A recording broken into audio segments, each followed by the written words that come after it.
Good evening. You are watching Uncensored Radio. How we ended up this way, this is week 3 of the Dana Show. Um, Life has been really busy for everybody, and I am here to talk about things. And I think tonight we are going to talk about, um, hmm, I don't know. I haven't decided yet. Honestly, there's a lot of things I could kind of rant about. So,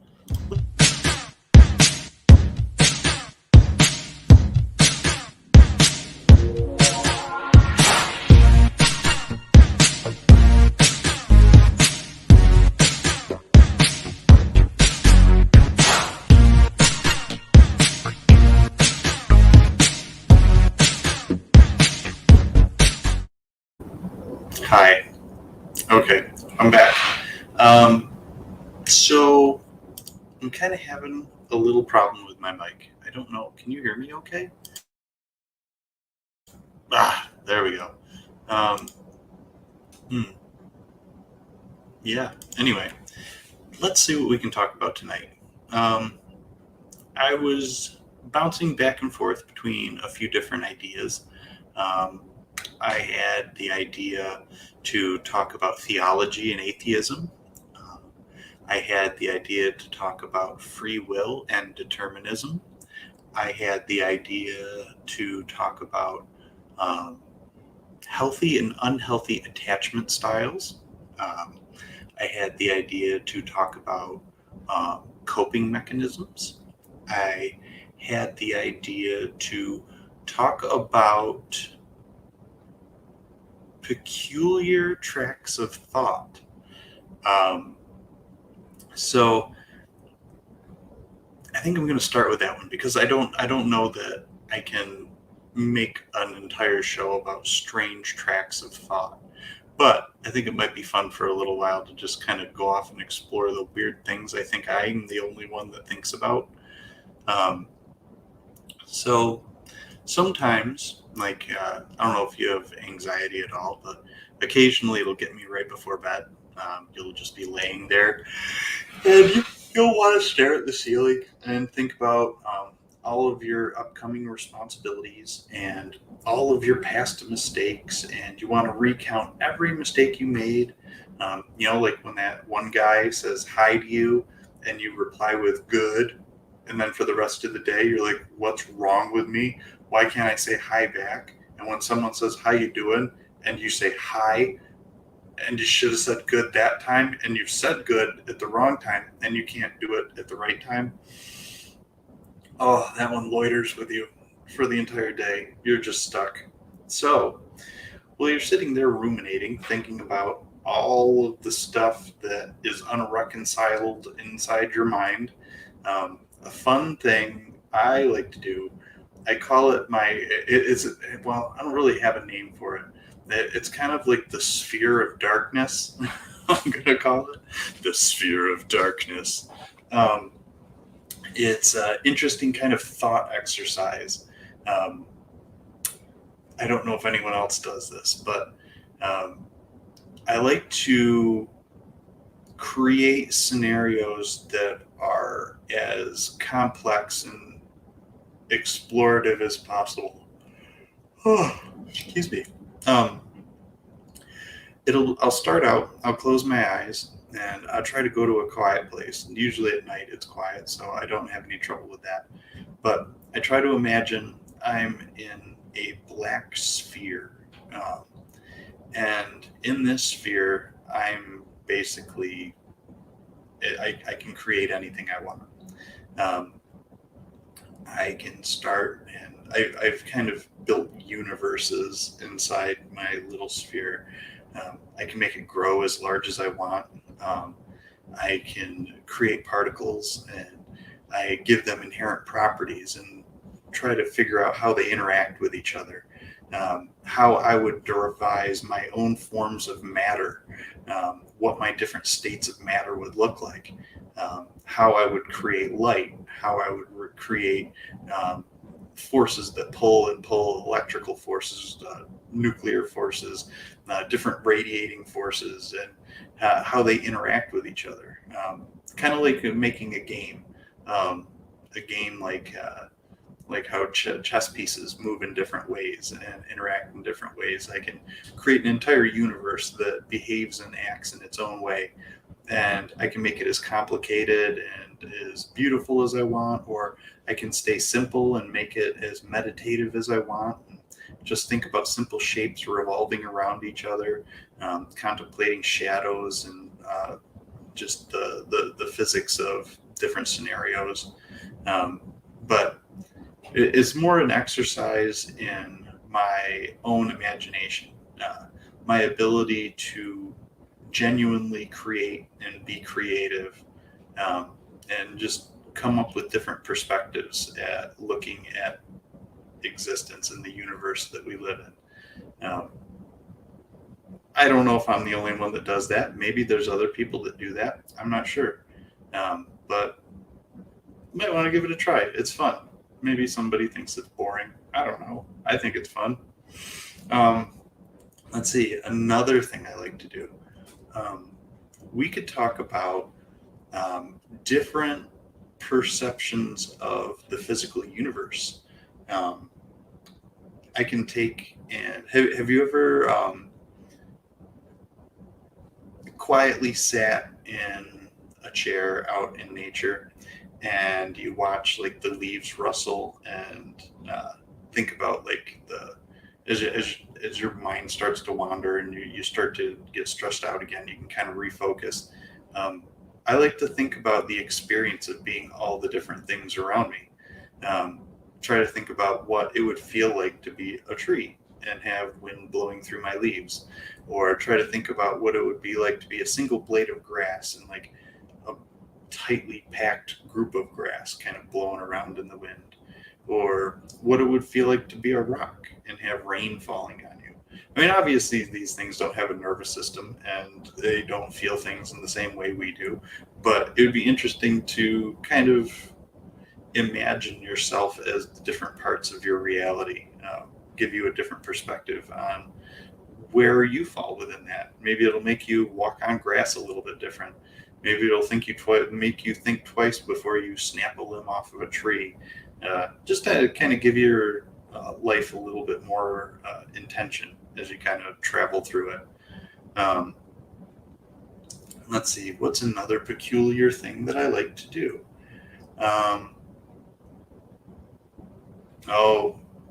Time travel. There's a fun one. I'm sure there's probably lots of other people that do this one. The whole feeling like, oh man, I was born at the wrong time. I should have been born 300 years ago. I would have been so much happier. Or, I'm not born far enough to the future. I want more technology. Everything's so archaic. I wish I was born 100 years in the future. Like, it's fun to kind of sit there and think about how things would be different and the different problems and different activities that you could do in different times. And I almost like to think about like not even so much like what life would be like in the past or in the future, but I like to think about how technology changes the social structure of how we interact. That's one of the interesting things. I'll go on a side tangent here. One of the reasons I like science fiction books, and a lot of really good ones from like the 60s and 70s and even the 80s. The best part about a lot of science fiction books is they explore the sociological impact of technology on social structure and hierarchy. Things like how our instantaneous communication right now allows us to share information so fast, and technology is progressing faster and faster because we have these think tanks involving people from all over the globe, and they can communicate back and forth instantly and share their ideas and grow faster. Imagine how much simpler and slower and anxiety free it must have been 500 years ago when most people couldn't read or write, and if you wanted to communicate something with somebody, you could maybe send a letter. You could send a messenger, or you could travel there yourself and talk to a person. Um, I think the freedom and the quiet mind of not having the fear of missing out, that FOMO, I don't know that it even existed back then. Like, I mean, sure, you had like gossip that would travel through town, and you've got like the town crier and things like that, but it was isolated to these little towns and villages. They had no clue what was happening a few hundred miles away, and they may never know. That was a day and an age where you could move 10 miles down the road and you may never see the same person again. Like, um, also, it was a time where you could die of diarrhea or a flea bite also, so that's exciting. Um, let's see, we're going towards the future, like thinking about the sociological impact of um, different technologies as they arrive. Like, um, what would what would dating culture and what would relationships be like 100 years from now? Thinking about if we have cured all diseases. I mean, maybe people still age and die. I mean, your genetic breakdown may be inevitable, but maybe we've cured all diseases at some point, and everybody lives to be like 120 with a fairly good quality of life. What do relationships look like? Do marriages dissolve? Um, does that become different cultures?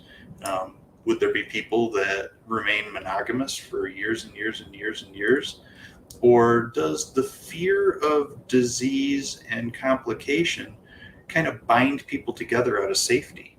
Um, would dating be a lot more cavalier? Would people even choose to be in long term relationships if there was no threat of disease or pregnancy? I don't know.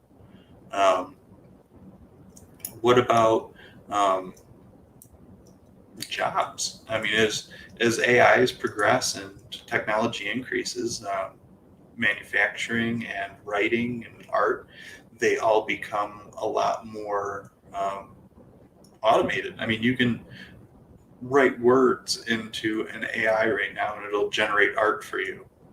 And it's pretty impressive. You can give topics, it'll scour the internet for articles, and it'll write articles for you. And you don't have to do anything. Um, I like to think about how that's going to change the way we educate ourselves in the future, where a lot more things are done for us. It really comes, it gives us the opportunity to put our focus on more obscure concepts and realizations of um, ideas and directions of thought rather than having to focus on the semantics of the details and the minutia underneath it. Like, you're conceptualizing and you're putting pieces together rather than having to do the drudgery, monotonous, like keying in words and doing the research, where something can just do it for you. You can almost download the information that you truly want in your head. um, so I think education is going to be a lot different. Rather than educating people on specific information and having them memorize it, I think it's going to be more educating people on how to interact with technology to find the information as they need it and know where to look for it. And know the communities, like as social interaction changes, remote cultures obviously becoming a lot more impacted with COVID. I think the metaverse or virtual technology is going to really start becoming something that we should keep an eye on. I know I'm probably behind. Everybody's like, oh yeah, obviously. I mean, crypto and the metaverse and all of these RPGs and all this immersion software and hardware. We can basically have a virtual society, and that may be the way it goes. I mean, is it more expensive to get on a plane, get your passport, take time off of work, and travel to Italy to go for a walk down the street, or could you put on a hyper realistic bodysuit and go there for the cost of using that technology? I mean, bandwidth, basically, computational power, almost becomes like teleporting. You can be anywhere at any time, interacting with anyone in almost like a physical environment. So that's interesting to think about. How would that impact social structure and hierarchy?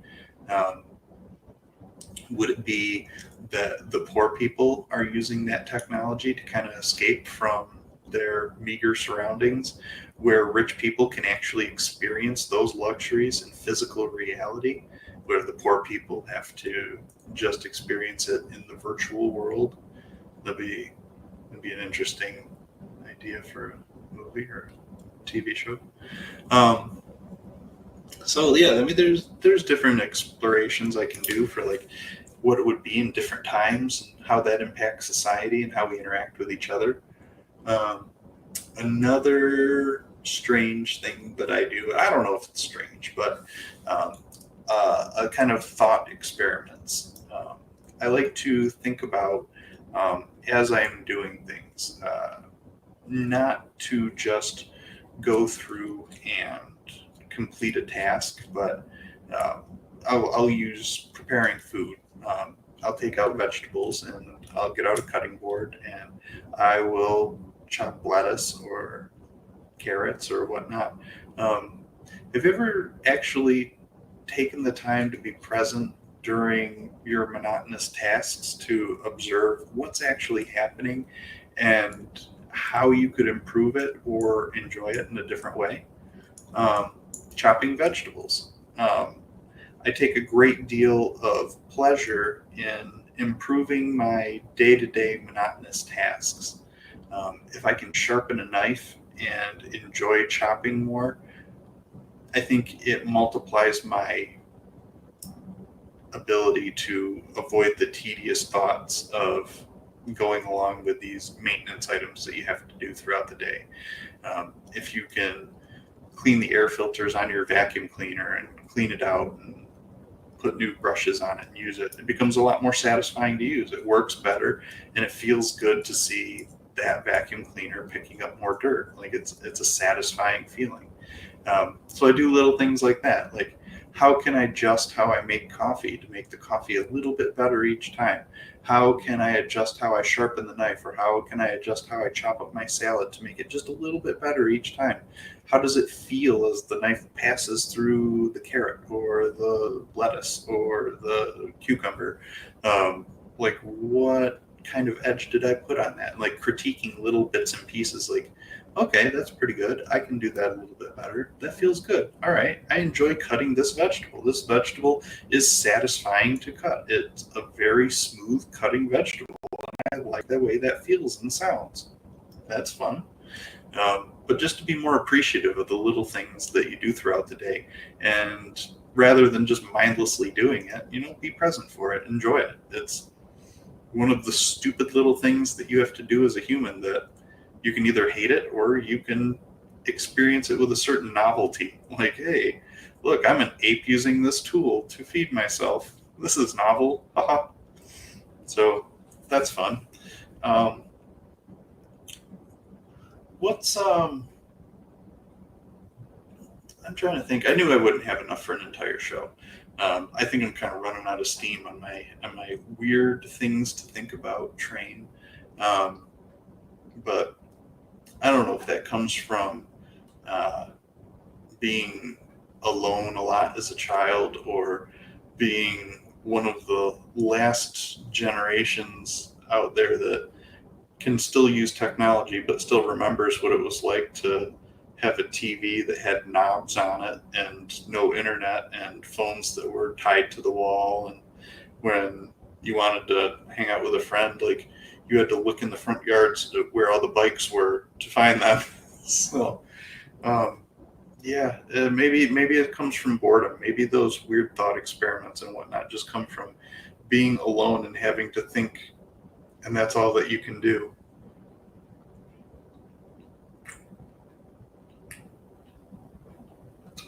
Um, So I think we can get to a different topic now. Maybe this will be a multi-topic Dana show. Um, let's see. Let's talk about. Yeah, I mentioned this earlier. How about free will and determinism?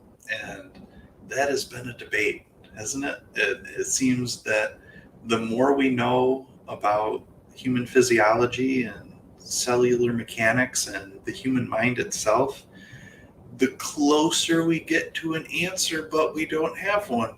And it seems like you're constantly dividing things by a half. Like you can keep cutting things in half infinitely and never get to zero. And that's what it almost feels like in the debate between free will and determinism. Um, you can say that obviously we have free will. I make choices all the time.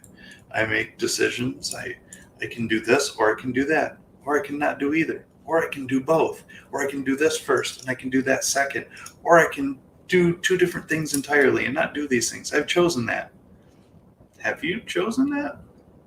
Or has your existence put just the right information in your head for your human biological computer to have measured the possibilities, and for based on that specific timing and in that environment, you could have only made the choice that you made? Maybe paralyzation is the only way you can free yourself from determinism, by just choosing not to make a choice. Um, that's interesting to think about. Do we have free will? I don't know. I almost think that we, as a group, as a society, kind of push ourselves into a direction that resembles free will, but I don't think the individual person may have free will. Um, I feel like all the experiences that you gather and all the information that you put in your head, your mind is basically a measuring engine. It has chemical responses, it has electrical responses, um, it has memories to make better choices. You remember things because, do I remember that as being good or do I remember that as being bad? I will avoid that if that is bad. I will go towards that if that is good. Um, Maybe we've had situations where we've had a bad friendship. Somebody took advantage of us, and we remember different aspects and different things. And maybe we feel like we're making choices that were what we wanted, but basically we were just avoiding something negative and moving towards something positive, consuming or staying warm, something to move us more towards homeostasis, towards that baseline comfort level. Um, Maybe that's the whole predominance for our choices. Um, Literally the four F's: fight, flight, food, and fucking. I think were the four F's. Your four motivations for existing. Um, anyway, um, it'd be interesting.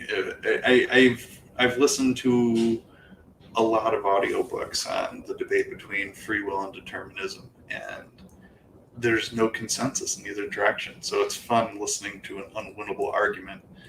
It's like the argument between atheism and theism. Well, there is a God. Well, no, there's not. Prove there's not. Prove there is. There's nobody can ever win that argument. I mean, it is as big as science gets and as small as God gets. Somebody who believes in God can always say, well, you just have to have faith. Your feeble mind can't comprehend the awesome computational power and omnipresence of a Lord. Okay, well, there's no evidence for that either, so it's a it's just an unwinnable argument. There's always going to be somebody somewhere saying, "No, I've got the answer," and then nobody does. Um, I don't know. It's fun to think about though. Like, am I just making these choices based on all the information that I've accumulated, or am I actually moving through existence with free will? I don't know. Or do you know? I don't know. Something to think about. Um, let's see. What else can we think about tonight? How about I don't really want to get into coping mechanisms. That's a whole show all on its own. Let's see. What about? Ooh, no, I don't want to do politics either. Um, I have one. How about a person's ability to adapt and its relationship to suffering? Um, that's interesting to think about. How about that? Um, the majority of our human interactions are lensed through our perception of experiences. Um, we have a lifetime of gathered experiences that we deem positive or negative, and I think on the whole, we group them in all sorts of different baskets. There's no like binary yes or no. I mean, there are obviously yes or no. I mean, but um, we have a variety of experiences. There's multiple shades of gray. There's no yes or no's to a lot of things. Um, and um, how do we let those experiences shape our perception of our environment around us? Um, Depression, anxiety, dissatisfaction, anger. I think a lot of that, a lot of those chemical reactions that happen within our bodies, a lot of those memories, and a lot of that stimulation and how it impacts on our minds and our physiology, I think it's directly related to our ability to adapt. Um, and um, I'll use the example of um, new information. How about new information? Um, let's say you've used an old home remedy, and your parents have taught you that this is the cure for. I don't know, we'll say you've got a bloody nose, and for generations your family has taught you that, oh well, for a bloody nose you have to pinch your nose really tight, tilt your head back, and gargle salt water for whatever reason. Do you know why that you do that? I mean, your nose does eventually stop bleeding, whether I guess you do that or not, but you attribute that action with making your nose stop bleeding. Um, if somebody challenges you with this information, they say, "Well, that's insane. You don't need to do that. You can just hold some tissues on your nose, and it will stop. And you don't need to pinch real hard, and you don't need to gargle salt water." I don't know what that's about. You can show somebody medical articles that describe how clotting works and the physiology of a nosebleed, and explain that the salt water has no relation to that whatsoever. Um, People have a hard time with things like that. Um, but that means that one of my core beliefs, one of my core memories, isn't right. I've based a lot of things in my life on that core belief or that core memory or what I've been taught. That ritual, that thing that made me feel safe. And you're challenging that. Does that person have the ability to incorporate this new information and change their opinion? Or does that challenge to their core belief put them into a state of fear and anger? Um, can they adapt? Maybe you've really challenged something that they don't feel like that you can't challenge with them. They've already incorporated it. It's set in stone. They can't make a differentiation between your new information and attack on them personally.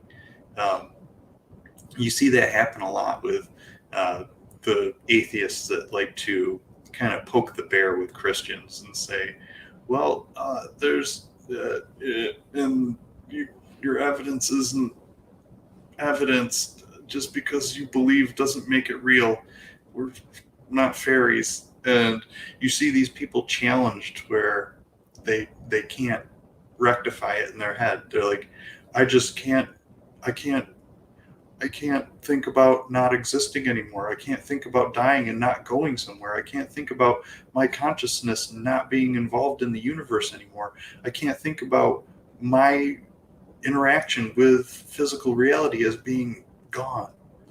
Like, you have challenged something that they believed in so hard that their only response to that is to get angry at you or to look at you as lesser of a person. Like, well, you're the dumb one. I'm obviously not dumb. I know the answer. Like, you poor thing. You're so misguided.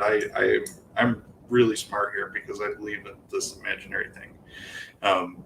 And they'll get fiercely passionate and defend something. Their bloody nose remedy. They'll defend this bloody nose remedy, whether it's right or wrong. Politics. Gays are bad. My dad has always said gays are bad, so gays are bad. My dad has always said black people are bad. Black people are bad. Obviously, you can't change my mind.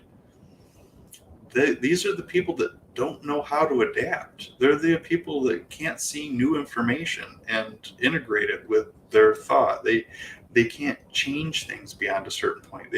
They've created their rules for the universe that they've perceived in their head, and they can't change the way that they think or they see or they feel about a certain topic. It's interesting. You see people do the same thing with medicine. You can recommend to somebody that, well, you need chemotherapy. You have cancer, and you're going to get much worse if you don't do this. You could recover if you do this. Oh no, I'm just going to rub this essential oil on it, and I'm going to meditate and do yoga, and I'm going to pray it away, and it'll be fine. I can just eat these herbs and take these supplements, and I don't have to deal with that. No, I don't need that vaccine because Jenny McCarthy's kid got autism from it. I believe that. I'll just take these horse tranquilizers. There's so much craziness out there. People just unable to change their beliefs. It's just people set in stone. Like, I believe this is my opinion. I believe in what I believe in now until I'm presented with more convincing information that shows me otherwise. I believe that, say, this medicine is good for treating this disease right now. Do I believe that forever? No. What if we come out with, in 20 years, let's say we have genetic engineering that can clone different parts of the human body? What if we can bioengineer, say, the ultimate thalamus? I don't know if you know what a thalamus is. It's kind of like the training center for your immune system. It sits on top of your heart. Basically, your blood flow, all your things like your T cells from the thalamus. They go through and they fight off infections and bacteria, and they basically, your thalamus, it looks at everything inside your body, and it has a little example of it, and it breeds these things that seek out things that don't belong in your body and destroys them. What if we can engineer a superthalamus, and we can put that in people, little pieces of it, and maybe now we can fight off all these diseases without any medicine? Like, well, hey, have you gotten that thalamus upgrade? Well, obviously that's new information. I would much rather have my own body fighting things off and creating a awesome immune system that I don't have to worry about vaccines, and I don't have to worry about different diseases, cancers. Maybe that kind of technology exists in 40 years. I don't know. That would be fantastic. Am I going to cling to the idea that Sudafed and antibiotics are the best solution to getting sick? No. I was presented with new information. There's new information. There's new things that I believe in, and I can change the way I think. I'm not going to cling to this idea that seems antiquated and crazy. That's why so many things like our legal system, capitalism, it's hundreds and hundreds of years old. Would you go to a doctor that practiced medicine from 400 years ago? Doctor slash barber slash dentist slash barber. 400 years ago, that's what you got. But we use 400-year-old government. We use 2,000-year-old theology. We use hundreds of thousands of year old prejudice every day. People don't seem to be integrating the new information. They don't seem to be moving beyond. And I think that's where evolution really needs to take place. Can humans evolve to adapt to new information? It almost feels like no. It almost feels like the majority of people really just want things to be the way they remember them because they were good then. They're still good now. There was a lot of bad things happening when you thought everything was great. You just didn't know about it because we didn't have the internet. Nobody talked about it because people were repressed. It was bad. Medicine was bad. The way people treated each other, it just wasn't communicated as easily. You didn't have cameras everywhere. You didn't have recording devices. You didn't have information getting transferred at like the speed of light. It just didn't happen. You got to realize, like, you can't go backwards. Things weren't better then. They were worse then. We just know about a lot more bad things that are happening now. It's pretty good right now, honestly. The pandemic, yeah, it sucks, but it's happened before. I mean, 100 years ago, we had a similar thing happen. We didn't handle it as well. It's pretty great. We're handling it really well right now. A lot of people are dying, but it's a lot better than it could have been. So that's what a pandemic is. We did that now. We've learned a lot of things. Let's see what the next one's going to be like. So yeah, how people process new information. Do they get passionate? Do they get angry? Or do they take time to weigh the information that they're given and make new choices? Do they change their core beliefs when presented with new information or with information that they didn't have before? I think that's a good way of measuring a person's intelligence. What else can we talk about? We've got about 20 minutes left. What's a good 20-minute topic? 20 minutes of Dana's brain. Let's see. How about the universe? Let's talk about physics a little bit. Let's talk about string theory. That's kind of an interesting one. The multiverse. We could talk about what happens inside a black hole beyond the singularity. I have kind of a theory. You want to hear my crazy theory? Okay, sure you do. So there's limits to our universe. There's limits to the speed that information can travel in our universe. There's limits to each one of the forces, it seems like. Gravity and time and the fabric of space, they're all pieces of the same thing, which is interesting to think about. And another thing that's interesting to think about is no matter what direction you look in outer space, you'll end up at the beginning of the universe. Ooh, that's crazy to think about, right? that the fabric of space-time warps and bends to the point that no matter what direction you look out into the night sky, if you traveled infinitely in that direction at an instant, you would still end up back at the beginning of the universe from that one point that was in a direction. That is interesting. Um, let's talk about what happens inside a black hole. As matter is pulled into a black hole. Well, let's talk about what a black hole is.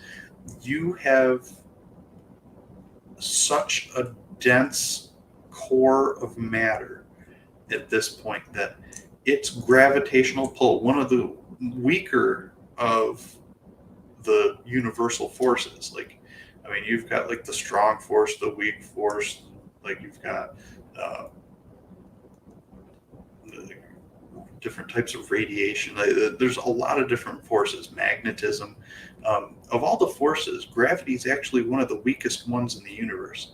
But on a macroscopic scale, when you multiply it up to the size of planets, gravity becomes one of the more dominating forces. And it's impressive because we have such a wealth of matter in our universe.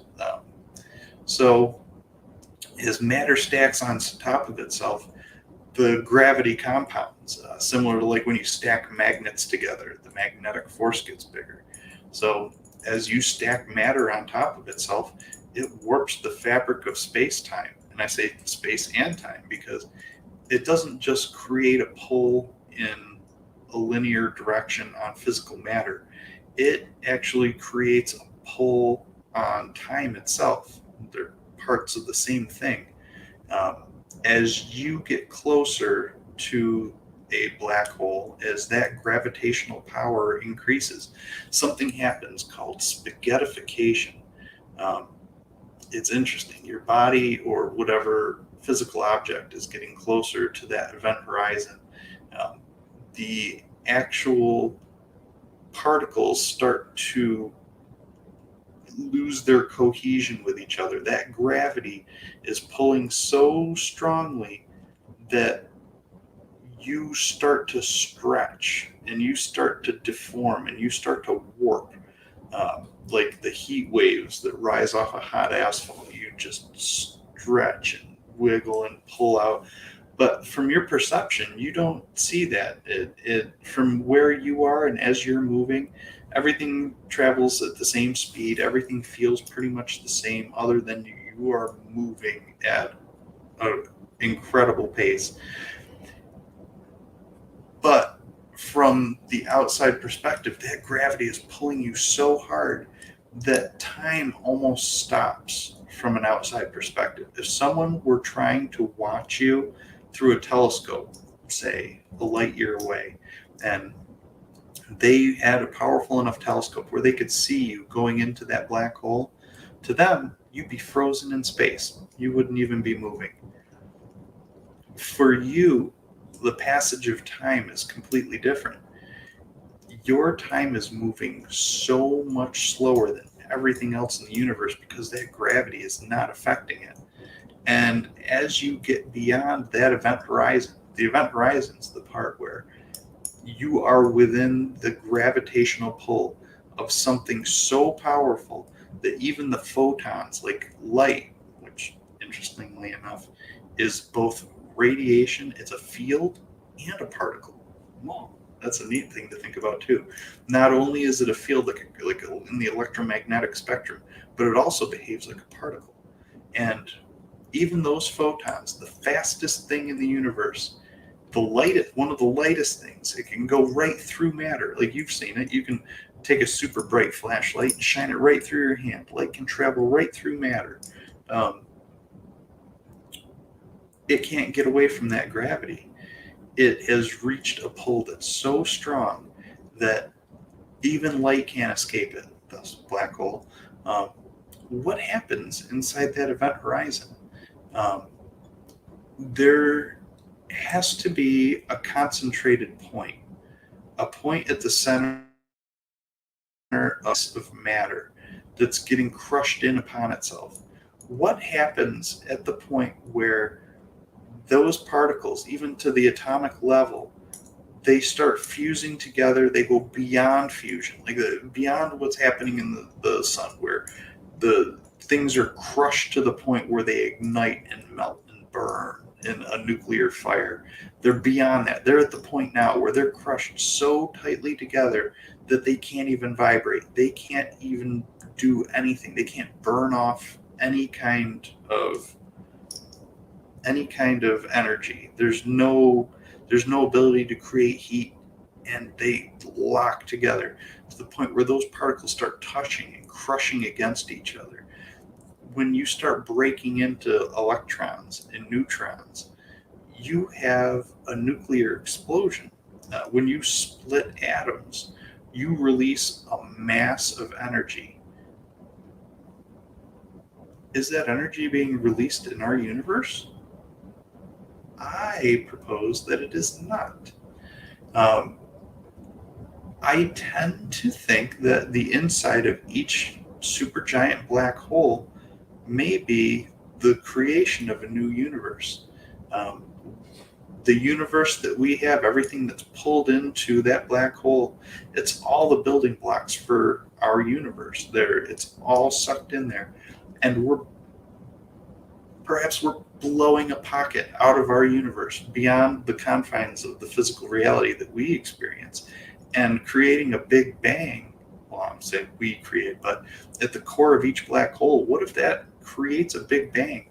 That particulate blows into a new vacuous void that is another universe, that is another layer of existence, another big bang infinitely. That creates such a dimension of limitlessness to our universe. We could have multiple universes existing in different dimensions. We could have multiple timelines based on different possibilities of things that could happen. And now we could have different layers to our own universe, where different boundaries you can pass through, where different universes exist on different layers. Black holes basically being the seeds of a new universe within our own universe that kind of spider web inward or outward or adjacently, like the roots of a tree. Yeah, what if that's happening? We don't know really. There is a certain amount of energy released from black holes. As the universe cools, everything spreads further apart. Eventually, all the matter just kind of fizzles out. It freezes, it gets sucked into the last remaining black holes, and it gets cold and dark. And then eventually, the gravitational radiation the Hawking's radiation that emanates from each one of these black holes eventually shrinks it into nothing. Does that seal off the gateway to each one of those universes that were created in the heart of each black hole? Do they exist like different cells or different atoms inside each pieces of our matter? As proposed in string theory, when you break down different particles and you go into electrons and neutrons and protons, they're made of mathematical vibrating strings. That's thus string theory. Like thinking of rubber band balls, like all these little strings like snacked on top of each other and just vibrating with energy. What's beyond that? What goes inside there? Like you can infinitely, if you could infinitely see inside each different building block and each different piece, like if you think back in time when we first invented the microscope, and germ theory was the biggest thing. Like for the longest time, people believed that the smallest things, you had to be able to see it for it to exist. And then all of a sudden you could see down smaller, and there's an entire ecosystem in a drop of water that you had no idea about. You didn't know it was making you sick. Well, it's these little living things. They're colonizing inside your body. Whole new understanding. Well, what happens when we can see beyond that mathematical scale? Are we going to break through a new dimension, a new level of comprehension? That'd be neat. I hope I'm around for that. Um, what does that mean for existence? What does that mean for um, the exploration of new fields of research? What does that mean for new technologies? I mean, that's some of the most exciting stuff for me to think about is what there still is left to learn. Uh, what are those unanswered questions, like those theoretical what ifs of minds that have come before me and they'll be out there after me. Um, what about here's a question I have, like maybe this is I'm the only one that thought about this, but um, time travel. So I don't think that can ever work. Um, when you think about if I wanted to go back 50 years, let's say I wanted to time travel back 50 years, and I found a way to do it. Like, I found a way to loop through time, and 50 years hasn't happened. And I'm right back in this spot, and it's 50 years in the past. I would be floating in space, or hopefully just floating in space. Maybe I would also be inside an asteroid or a comet or a star. I don't know. 50 years ago, our solar system, this planet, everything, the moon, it was not in the same spot. Everything's moving. You'd just be sending yourself somewhere to die that the planet isn't anymore. So I don't know how people think time travel could be a thing, unless you somehow could travel through time and simultaneously teleport to a specific coordinate in space. I don't know. I don't see that happening. So that kind of ruins that science fiction for me. But you can still play with time, traveling at different speeds. That's fun to think about. The faster you get towards the speed of light, the slower time goes for you. Like, if I traveled to the nearest galaxy and back at near the speed of light, when I got back, everybody I know would be dead. It would be hundreds of years past. Everything would be totally different. Um, I don't know that we'll ever be able to do that, but that's interesting to think about too. When we reach a point, if humanity can reach a point where we can travel through space at near the speed of light, how many different tiers of technology will we be at when we leave this planet and come back to it? The advancements that will have been made, or the changes that will have been different in those hundreds of years compared to the people that have gone and come back. It's kind of eerie to think about. What would that do to society? Hey, I'm going to go on this trip and go see this really exciting galaxy. When I come back, my family and friends will be dead. I'll have to make new friends. Everything will be different. Maybe climate will be different. Maybe my house will be gone. Everything's going to be different. That's interesting to think about, the impermanence of everything, just to go see something new. Um, let's talk about each other. Let's talk about people. We've got a little more than 5 minutes left. Let's talk about how we interact with each other. Um, I don't know. I don't talk about my favorite things a lot. I usually try to talk about what everybody else has going on. But a while back, I decided that Monday was going to be my favorite day. Um, I have reasons. Don't question me. Monday is my favorite day. Monday is my favorite time of year. One of the reasons Monday is my favorite is because usually people are tired and grumpy on Monday, and I get a great deal of satisfaction out of cheering people up on Monday. Um, I like to joke around. I like to have fun. I like to uh, force people to cope with the unexpected things I say, but it's a good time.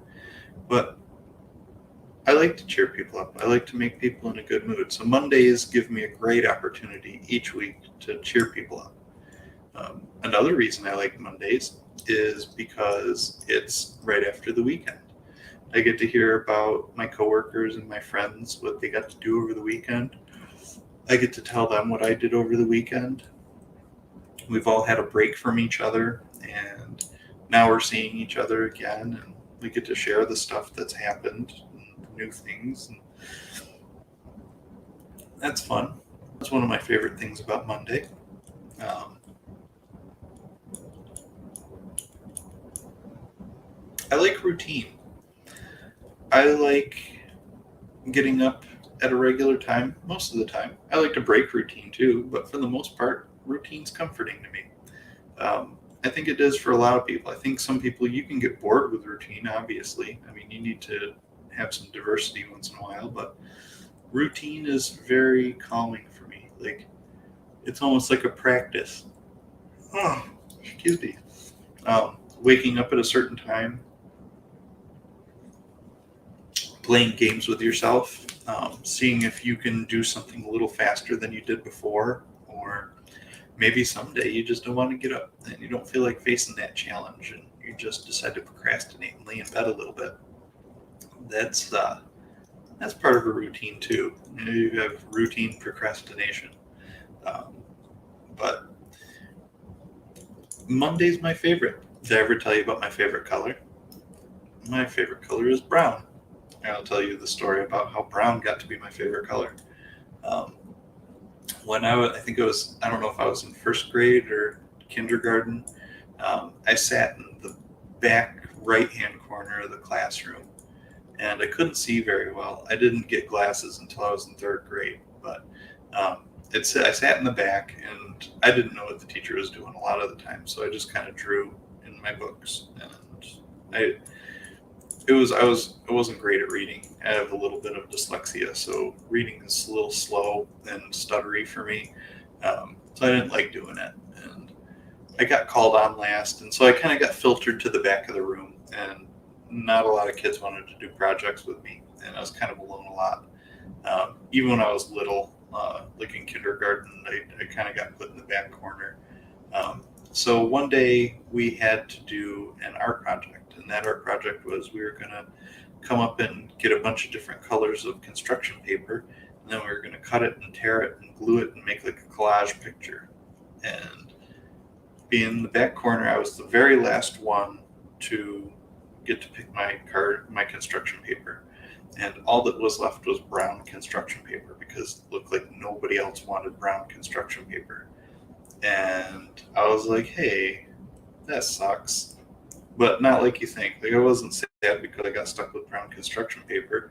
I was like, hey, brown construction paper, you're a lot like me. You got shuffled to the back and nobody wanted to do stuff with you. Well, guess what, brown? I'm making you my favorite color and we're going to make something cool. And so I don't remember what I made. I think if I vaguely remember it being like mountains and like a desert and like sand dunes and stuff, like a lot of brown.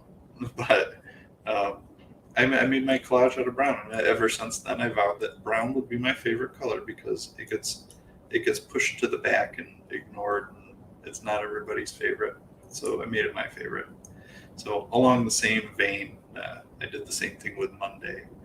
Um, I think I kind of do that with people too. I kind of gravitate towards the people that seem to have um, little broken pieces because I like those people the most. They're the most interesting people. But I think this might be a good place to end Dana's rant on random topics. Not as organized as my other two, but gives you a little bit of interesting things to think about, maybe. Gives you kind of a different perspective, a different human's perspective on traveling through this weird thing that we do called living. Yeah. So, get some sleep, get some exercise, eat some healthy food, um, be open to new information, um, be open to the idea that maybe everything is determined and you're just doing what you're programmed to do.